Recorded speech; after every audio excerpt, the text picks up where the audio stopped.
Good morning, or afternoon, actually, in my part of the world. It's been a little while since I've done a longer stream, so I wanted to give guys at least an hour to chat and talk about role playing games, specifically Vampire and other things. Um, I hopefully will keep streaming during the week. Looks like my main schedule will probably be Wednesdays through Fridays, and Mondays and Tuesdays I will try and do some additional more mobile streams where I'm at. I do my best to get the news out there when I'm about to go live, and I'm going to go on and modify my schedule once I know my schedule a little better clearly. But I didn't want to wait until I exactly knew my schedule before I chimed in and said I could stream. So I can stream until just before 3, I guess, maybe like 2:40 around there, and then I'll have to take off. So I wanted to give people at least an hour in chat, and I thought I could continue where I left off with the Black Hand, which was I was just finishing up on the Path of Death and the Soul, and then moving on to Power and the Inner Voice from the Black Hand playing Sabat. Um, Beyond that, as far as what's happening with me, I'm still doing writing workshops with you know I guess kids like teens and such who are interested in writing. And specifically in game writing and in playing RPGs, that kind of thing. Um, and I've taken on more of those workshops, and we'll see if that translates into more things. And I'm doing some writing for some RPGs, though that is unlikely to come out anytime soon. But we'll see. You never know how quickly these development schedules go. But I'm currently involved with two projects, neither of which I really can talk about yet. But as they progress, I'll let you guys know about them. Neither of them are like World of Darkness related, but one is horror related. And here I can turn my light on so that I'm not sitting in the dark. This room could tend to get a little dark sometimes, despite all the windows. Um, so, in any case, one of them is horror related. The other is not really, more horror adjacent, I guess would be the way to put it. There will be some horror elements in the stuff I work on, but the setting itself is not necessarily um, horror related. So that's all good news and some progress and such. Um, so I'll keep everybody posted on that. I don't have anything new to report as far as Storyteller Vault content. Maybe I'll have some news on that in a week or two, hopefully, about how that's going and what we plan on releasing for the Vault this year. And if there's, a future for me and other people I work with in the Vault with the content we're, currently producing. Uh, but that's not to say anything is being put on the back burner or on hold. Still fully committed to putting out the Sabat adventure I'm currently finishing, Buried Beneath the Roots, and more importantly, the Ivory Tower playing the Camarilla. So those books will be produced regardless this year, hopefully. That is the plan. Um, in fact, hopefully, well within this year and not too late this year. But you never know what happens. I didn't expect the world to close down with COVID, or in the past, and that definitely put a monkey wrench in some plans I had. And of course, when I injured my shoulder, I didn't expect that either, and that obviously drastically reduced my ability to create and to write and do things in the RPG space. Not to mention, of course, Israel's genocide in Gaza, which also diminished my capacity to do just about anything, but especially creative endeavors. Thankfully, kind of murderous rampage there has died down a bit, and is now, now the Israelis are simply murdering people on a slow boil, so as usual, as opposed to mass murdering them in a Holocaust. Um, so on to more pleasant things, I guess, which is vampires. Specifically, I will go back to talking about the Black Hand playing the Sabbat. Oh, it's not showing what I want it to show. Excuse me there a second. I have to change this to something that actually works. Let's see here. Alrighty.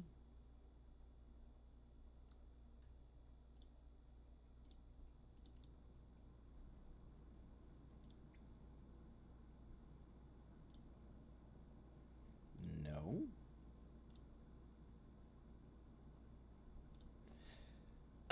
All right, so give me a minute. I will be right back as I deal with this issue.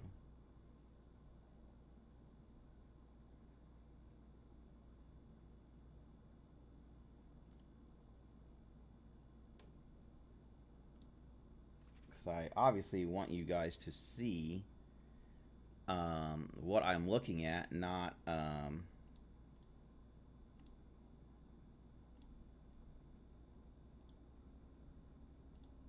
Okay, no.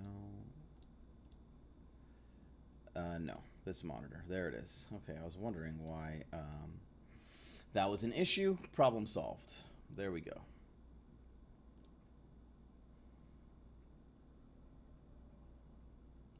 We're so back. Um, so, as you can see, I have the Black Hand playing the Sabbat right here on my side screen so that everyone can see it. Just checking. I'm now getting messages, of course, right when I got started, but it is what it is. So last we were talking about the path of death in the soul, and how that worked in the Black Hand playing the Sabbat, and all of the different ways you could play and deal with death in the soul focused characters. We talked a bit about the path convictions and all that.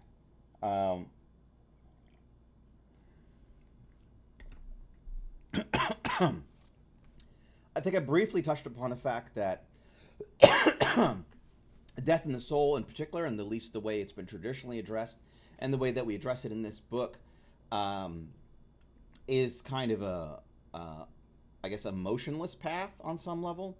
So part of that is basically their resistance to frenzy, which makes them somewhat unique amongst the other paths, who are more open to frenzy and being in touch with their bestial, I guess, like true, in a sense, true vampiric nature.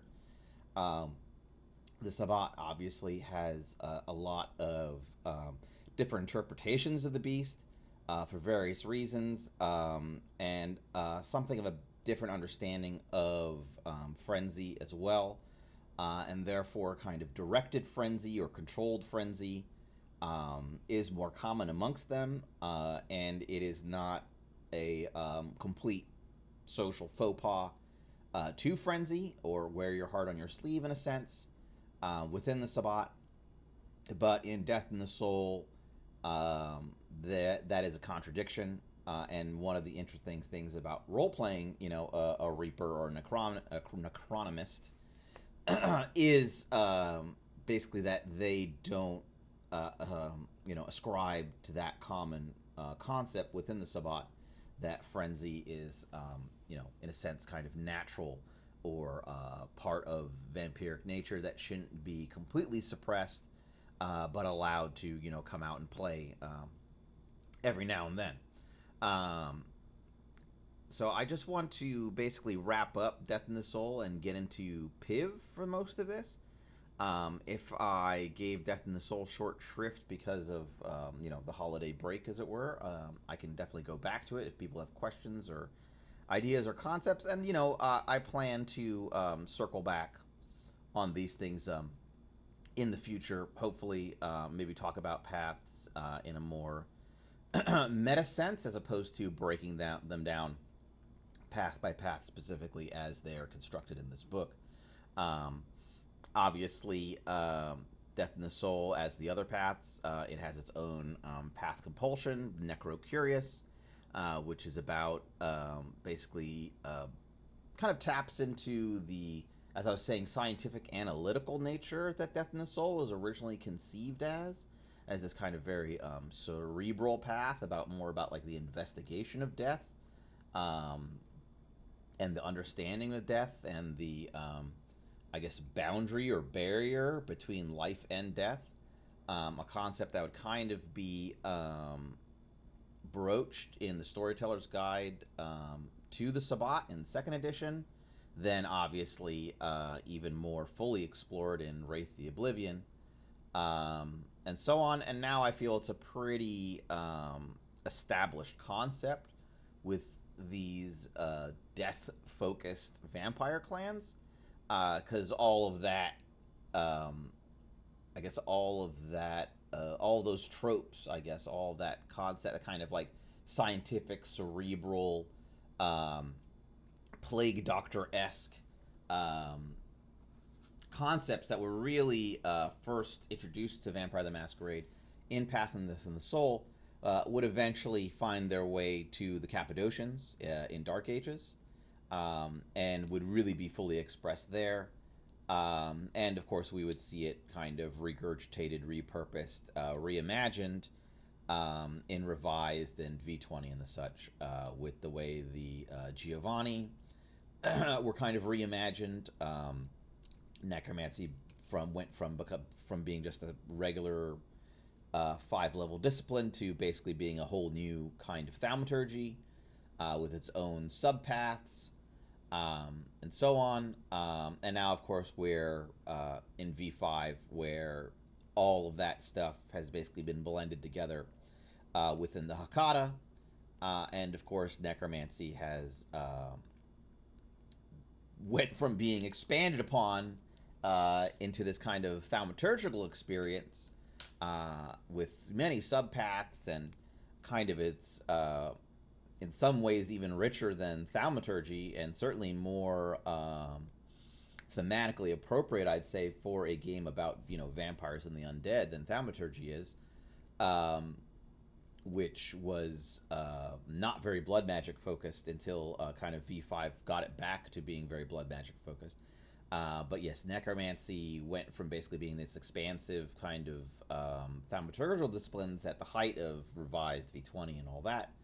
And now, of course, in V5, it's been boiled down again to a discipline, though, of course, it has to share the limelight with the kind of obtenebration light powers that you find in Oblivion, which, of course, I've talked about Oblivion before many times. I don't need to rehash it, of course, about how it's, just poorly designed power.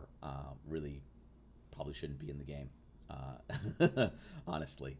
And I'm happy to do a whole episode about Oblivion and breaking it down, and how it's mechanically, unsound, and thematically a bit of a mess.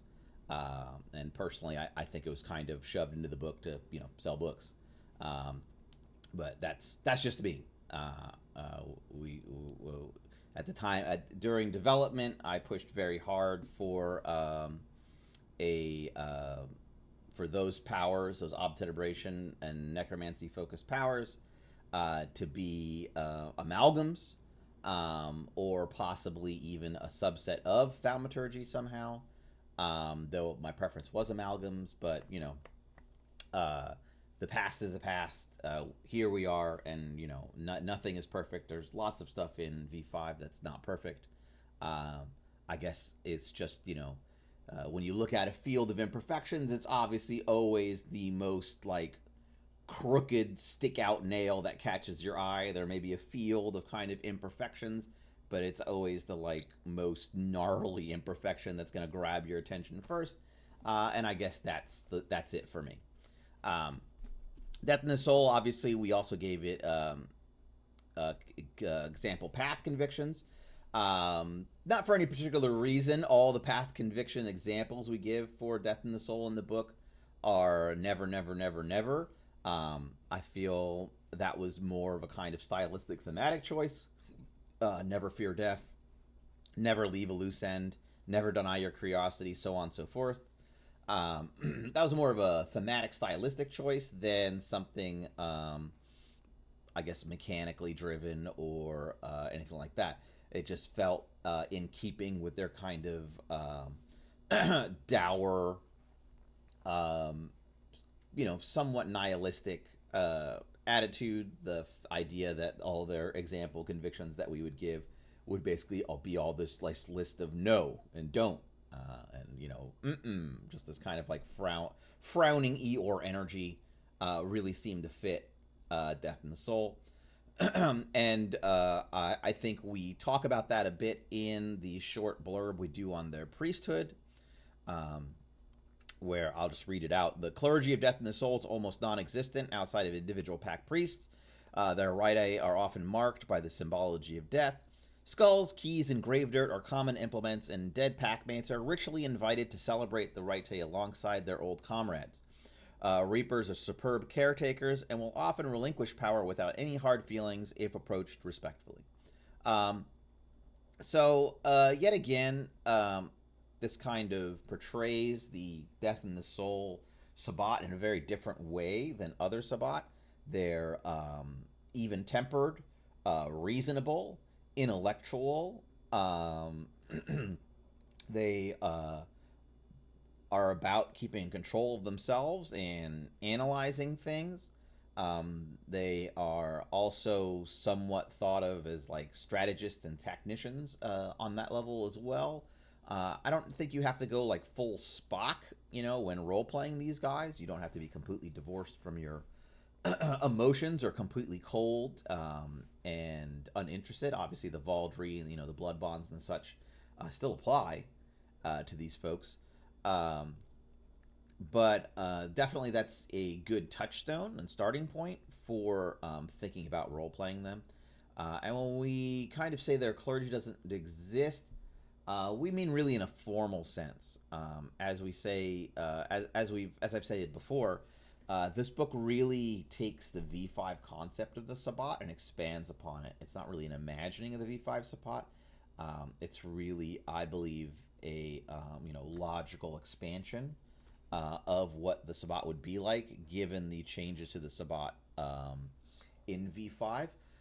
Basically, that their hierarchy, or well, maybe not totally their hierarchy, but definitely the entrenched leadership of the Sabbat really doesn't have the authority that it used to.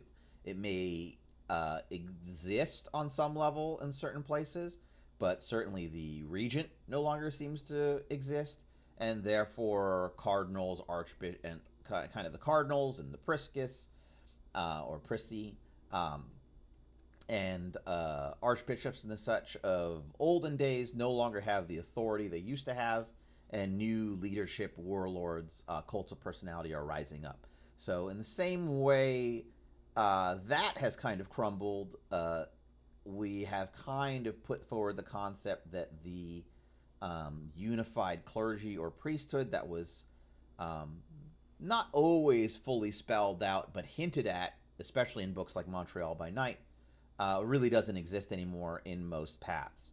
For some paths, it's more extant than it used to be.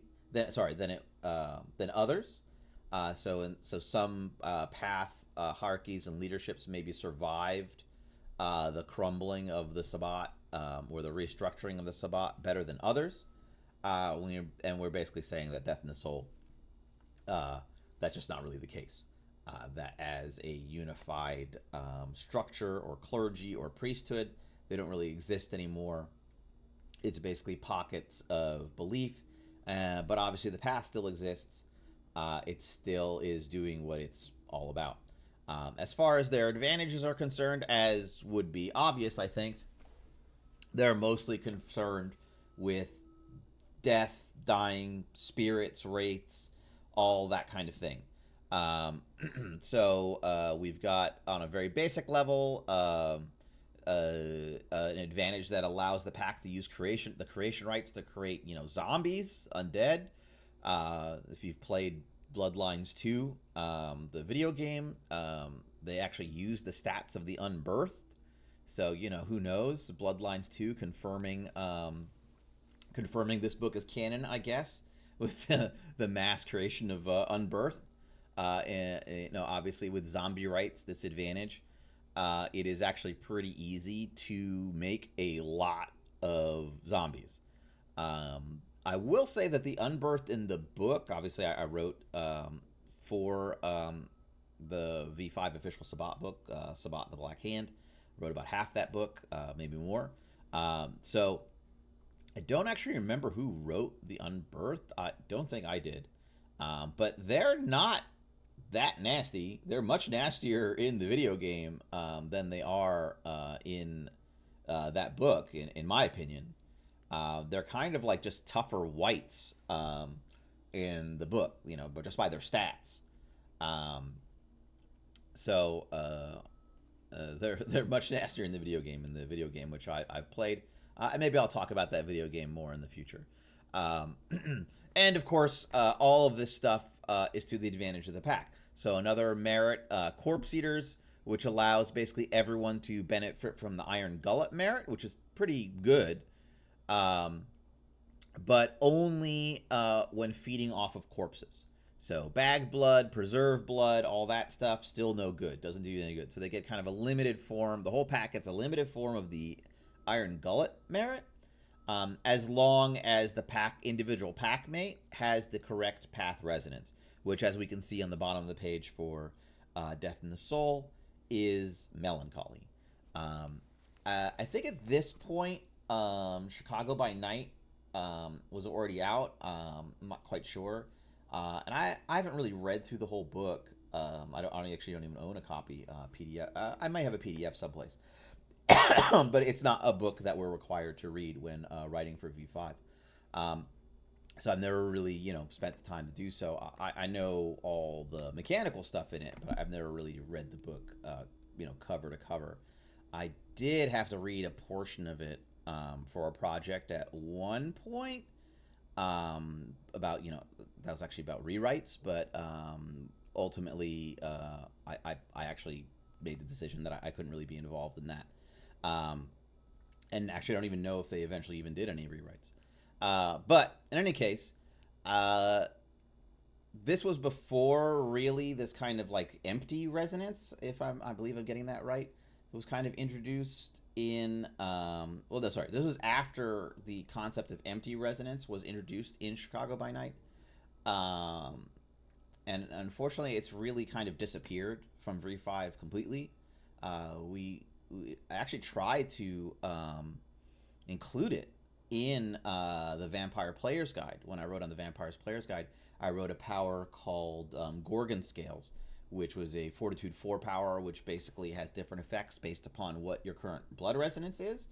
And I actually had a default effect for when you had empty or no resonance, because I felt the power would be underpowered if it only worked if you had a resonance. Because sometimes, in fact, most of the time, vampires walk around without any resonance whatsoever, it seems. And, of course, some predator types really make it so you're not going to have a resonance most of the time unless you really go out of your way. That includes, farmer/vegan and baggers. Obviously, these are people who feed off of animals or, bag blood, which traditionally carry no resonance. excuse me, or no official resonance. Technically, feeding off an animal is what's required to learn animalism, but doesn't actually have a resonance, which is a little weird. So, melancholy seemed a better fit for Path of the Death and the Soul as the path resonance, since it was a fully fleshed out, established resonance, and it didn't really seem like the empty resonance concept was something anyone was really interested in fleshing out or expanding in other books. Um, I don't know why. I assume because it's kind of just tacked on in Chicago by Night, and doesn't really and is not really incorporated in the core book. So I guess they didn't want part of the player's guide's ethos. Obviously, was you just need the player's guide and you just need the core book to play vampire. If you have both those books, then you have everything you need. You'll have basically 99% of the powers that were published. Well, maybe not 90%, but you'll have all the like core, quote unquote, core powers that are published between those two books. You'll have all the core clans, all the clans, period, actually, including Salubri. So you'll have all 14 vampire types, all the thin blood stuff. You'll have everything you'll need. You won't need any other books. So I suspect that's why they weren't interested in really tackling empty resonance in any way in that book. But as far as I've seen, there's no interest in including it anywhere else too. So with that in mind, though obviously this was before the V5 Player's Guide, I decided melancholy was probably the best thing for this path as opposed to the empty resonance, because it seemed melancholy had more support and purchase, and that maybe empty resonance would kind of be forgotten about, disappear. You never know. Beyond that, there's Safe Passage, which kind of taps into their even keelness and the idea that these are tacticians and strategists, and also as like curious, scientifically minded explorers of death, they are naturally going to be in contact with other parts of the world of darkness, whether that is ghosts and the ghosts and spirits, wraiths and specters, of course, and other world of darkness denizens who also deal with ghosts and spirits, wraiths and specters. So Safe Passage is basically about those kind of connections that these Necronomists have had traditionally, maybe not as individuals, but kind of pacts, deals, and agreements that were made in the Sabbat's past that they have maintained either individually or as like a small clique. So it's basically just about safe passage through the territory of other denizens of the world of darkness, such as lupines and so on and so forth. And then more of the more along those lines. The higher level advantages, which only someone fully committed to the path would be able to buy, and would be deeply haunted, which basically gives the Pax Haven a kind of guard specters, as it were, that lash out as intruders. And because of the the idea is that the Haven will be ritually imbued, decorated, protected in such a way that the common inhabitants of the Haven, therefore the Pack and their servants, would be viewed by the specters as things that should be there, in a sense, allies, is the way it's put, but more just kind of to get to the point, not to belabor things or really get into it. But the concept is that these specters have grown accustomed, have been almost like summoned, brought forth. They've grown accustomed to the Pack. They no longer view the Pack as kind of like intruders. Perhaps they see them as kindred spirits, as it were, or kind of embodied specters. So they don't attack them, but they will notice, those who are out of place. So in a sense, they kind of become guard specters. If for some reason, perhaps you're really committed to some kind of Wraith headcanon or old school, lore. I mean, obviously there's no 5th edition Wraith, and nor do I expect there really ever will be. There is a VR game, Wraith VR game, but it doesn't really push any meta plot or understanding of what the Wraith setting would really be like currently. But if you are wedded to some older concepts, or if you believe the Spectre write up in the Vampire Core book is just too antagonistic to see anybody as friends, which doesn't really make sense since Spectres obviously don't attack other Spectres in the write up. It basically says that. So if they saw the other Sabbat as kindred Spectres, they would just leave them be. But nonetheless, then I think it's perfectly okay to say they're not actually Spectres. They're just like um, tormented spirits, trapped souls, that kind of thing. That the Sabbat has like bent to their will in their haven. That's fine. They don't have to, technically 100% proof, be bona fide specters. They can, you can have these can be the specters you have at home, which is fine. They can be off-brand Timo specters. It doesn't really matter. Um, we use the Spectre stat line, and that seemed to, satisfy it pretty well. And as, Haven defense, we felt it was pretty even keel advantage. These are not creatures that the pack will be able to sick on their enemies anywhere in the city or anything like that. Nor do Sabbat packs usually lure enemies to their haven to have a fight. Sabbat havens are, I don't want to say anything definitively, but in general, Sabbat havens are usually either transitory or, fortified. They are literally havens. They are not, hangout spots for friends and allies. They are the sanctum of the pack, and only those very close to the pack would basically be invited inside, unless the haven was some kind of like sprawling super mansion with very compartmentalized fortified areas as well, which would be off-brand usually for the Sabbat. And then last but not least is the not default but very common advantage we put in with most of the paths, which is the everybody gets the discipline. So in this case, all packmates may buy Oblivion as a clan discipline. The pack is infused with necromantic energy, blah, blah, blah, blah.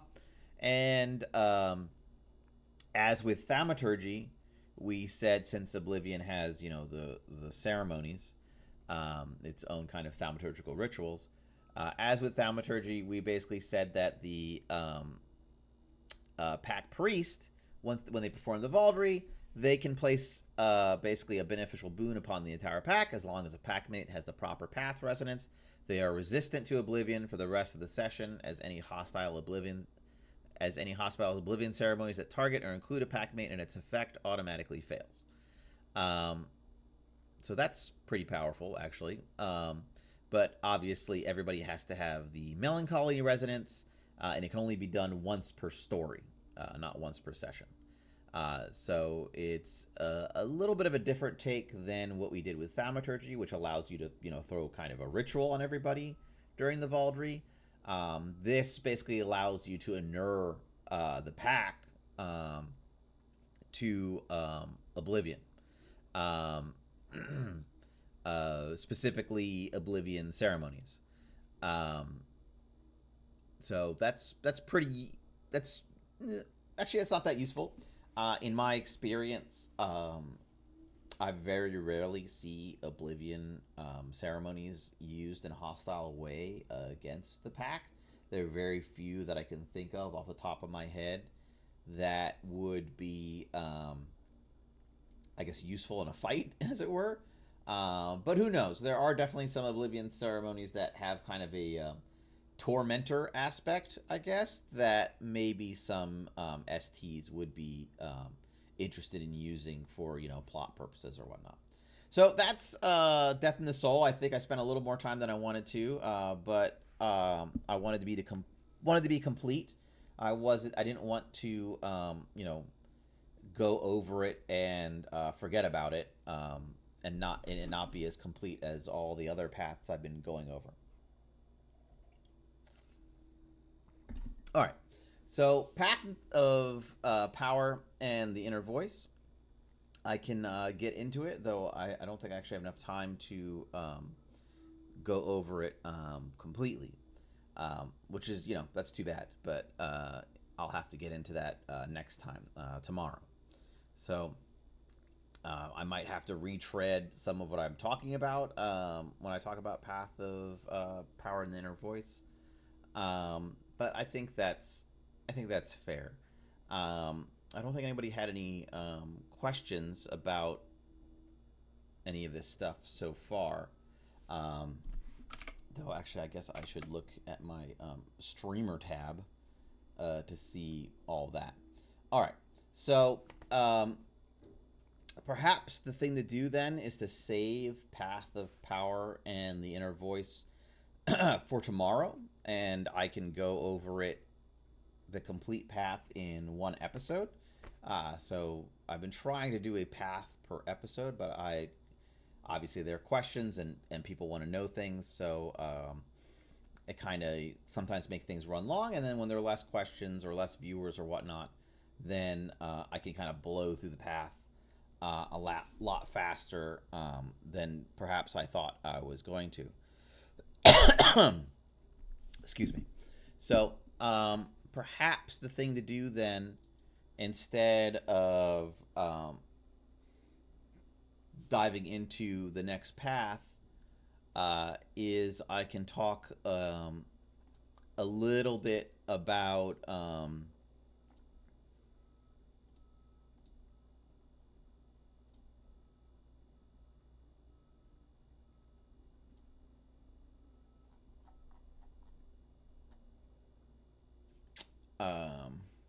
I guess I can talk a little bit more about Death in the Soul and its kind of development. Uh, where was I? Before moving on. There. That's great. So, when when we were developing Death in the Soul for the Black Hand playing the Sabbat, as I said, the contradictions between it and the other paths were kind of front of mind. Um, Not so much as we saw with Cathari, internal contradictions, where you go from kind of like being a hedonist to being a saint, in a sense. More of its contradictions with the other Sabbat around them. We thought that would also give some really interesting role play opportunities, because otherwise we were really portraying the Sabbat as very, not naive or guileless, but definitely vampires who wore their feelings and aspirations and beliefs, whoa, on their sleeves. It's just my 10-minute warning. That wore their feelings, aspirations, all that on their sleeve. There wasn't a lot of guile we were expressing.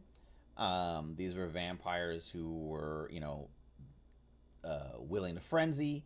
These were vampires who were very hyped up about their belief systems and really willing to show what they're all about to each other. Perhaps in mixed company or amongst enemies or whatnot, no one's really going to get to know them that well. But in a party group, in a PC group of Sabbat, we didn't want it so that everybody was basically just guileless, unable to politic or manipulate, and really basically had to walk around unmasked. And so, Death in the Soul, in particular, gave us a way to, give permission to players who wanted to play a more reserved, cold, or calculating vampire.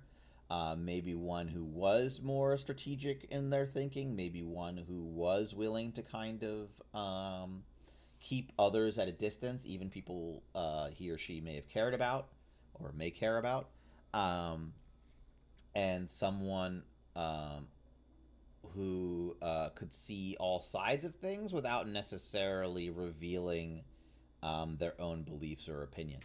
So Death in the Soul seemed to be a really good avenue for that kind of role player character. I mean, obviously, you can play that type of character on any path. I personally believe, but uh, I feel that if you're not modeling that for players and STs, it's less likely it's going to happen in play. Um, so we wanted to model something, basically a like cold, calculating, reserved Sabbat vampire, and what would they look like? Even their tech beers are very kind of like a little wordy. They're kind of like calls of affirmation during religious events, right? Or excitement, are very like kind of reserved or overly wordy or complicated. Not really the thing that most people would like shout out in excitement, like "woo!" Like no one is shouting "death is the doorway" or um, "undead, undead, undead." That's a bit of a Bauhaus joke, of course. Um, but or Cain's blood conquers all. That's not, those don't roll off the tongue, and that's on purpose. It's kind of show these characters as a bit stilted, maybe not necessarily socially awkward, but certainly not socially polished, and maybe a bit too cerebral for a friendly to a Sabbat pack friend group kind of thing. Um, a Path of Power and the Inner Voice, which I'll talk about next time, also kind of a similar bent. We wanted also a path that was perhaps more interested in intrigue, cunning, manipulation, politics. Power and the Inner Voice characters kind of have a reputation for being duplicitous, backstabbing, but also like really wedded to authority and things like that. And not so much the rules, but to those who wield power in a way they respect.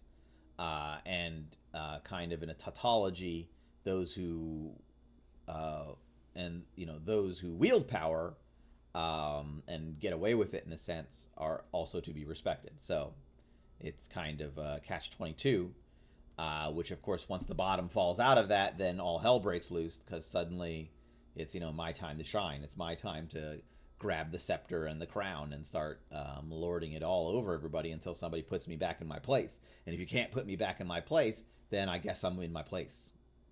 And that's that, which I feel kind of leads to funny situations, but it leads to interesting role play. So Cathari, Cain are kind of presented as the standard baseline for Sabbat. These are paths that are very popular and common amongst Sabbat vampires. These are paths that very often wear their heart on their sleeve, but very often very direct. Cain especially is very confrontational. Cathari obviously, especially for newer adherents and those not led into the deeper mysteries. Cathari is very much about satisfying your needs and pleasures, your desires as opposed to your ambitions. And so obviously these are vampires who, in some sense, are very easy to clock. It's very easy in some ways to understand what they're about and what they want, and there's not a lot of distance between their, facade and their internal life. Of course, we see that's not always the case. Obviously, there can be a lot of deep, kind of learning and knowledge within Path of Cain. It is obviously comes from a very kind of like studious place, though in its current incarnation in V5, the kind of Dabrists have really taken over, right? That kind of scholarly, like book nerd Path of Cain guy that you may have played in previous Sabbat iterations is now a lot less common. Now it's now really Dabri is good actually. Oh well, that sounds like the kind of religion I want to get into. Those guys have more taken over in the V5 version of the Sabbat, but that kind of scholarly attitude is obviously deeply embedded in the path. and you're not going to survive. You're going to fall off the path if basically all you want is to eat hearts. Um, that's not going to sustain you. That's not a sustainable moral precept that's going to sustain you or keep you from becoming a white, obviously. So that might be your entree to the path, but eventually, if you wish to, continue eating hearts, if you wish to continue, following Kane's example, you're probably going to have to read. Sorry. And Cathari, obviously, it's kind of built into Cathari that it matures in a way. Corsel, thanks for the follow. I'm glad that some people are watching me on stream. As I said, I'm gonna have to take a short break. I'll probably come back, but I'll have to take a short break in about a little less than 10 minutes. But I'll come back and chat more about Death in the Soul and maybe get into Power in the Inner Voice. But as I was saying, Cathari obviously kind of built into the path so more explicitly than Kane's implicitly. Like Kane is kind of implicit that you're not going to survive if all you're doing is Diablerie. You're going to have to learn the deeper truths of the path to really excel and survive, and not become a crazy white, an unbirthed or whatever, digging in the dirt and scrounging for drops of blood in the gutter. And same with Cathari. Just the hedonism won't sustain you. You're going to have to learn the deeper mysteries of the path. And of course, in Cathari, that is more explicit. It's kind of written into the path that those with deeper knowledge of the path are very different than those who are just starting on the path, or who are kind of like stuck in a loop. Because obviously, Cathari has some kind of like karmic reincarnative aspects to it. Cathari thinks of things in cyclical ways. It thinks of kind of a natural order, as it were, in a spiritual and material world. And so, of course, even those on Cathari who basically kind of get stuck in the loop of basically being pure hedonists, they will not progress. So even Catharis understand that for their own kind of like karmic betterment, they will have to break their own cycles within them that they were trained kind of to believe in from the get-go, which is kind of an interesting part of Cathari. As may be obvious, I've liked Cathari a great deal for a lot of reasons, but probably I like it a lot because it is based on real world esoteric thought, and kind of steals a lot from several different real world belief systems. So unlike some of the other paths, I guess, it has some real esoteric grounding and some real psycho-spiritual belief systems within it, which is kind of fun if you have any knowledge of those things. Not that you need to enjoy it in the game, and not that it's really expressed in any depth in those things, and not that those real world belief systems are magic for us to play with. I'm very happy with the way Cathari basically steals from those things, and in some ways also steals words from them, like Cathari itself and Alba Justinian. Obviously, Cathari has nothing really to do with those real world belief systems in a real way. It's a very kind of surface understanding of it, but the way the Path of Cathari has been built and developed, I believe, has a lot of interesting things in it that to explore. And I really enjoy the idea that the baseline of it is this kind of hedonistic kind of gorging, when that's not what it's about at all. So Kane, Cathari, these very upfront, obvious kind of paths in a way, though not really. but that's the way they're perceived, and that's the way they can be kind of a role play hook. And so Death in the Soul and Pound in Their Voice, these are in some ways subtler paths. The role play for them can be more understated, um, can be more focused on like intrigue, manipulation, and deception on some level. Though Death in the Soul isn't really that interested in deception. In fact, they kind of traditionally, members of Death in the Soul actually see lying as a weakness.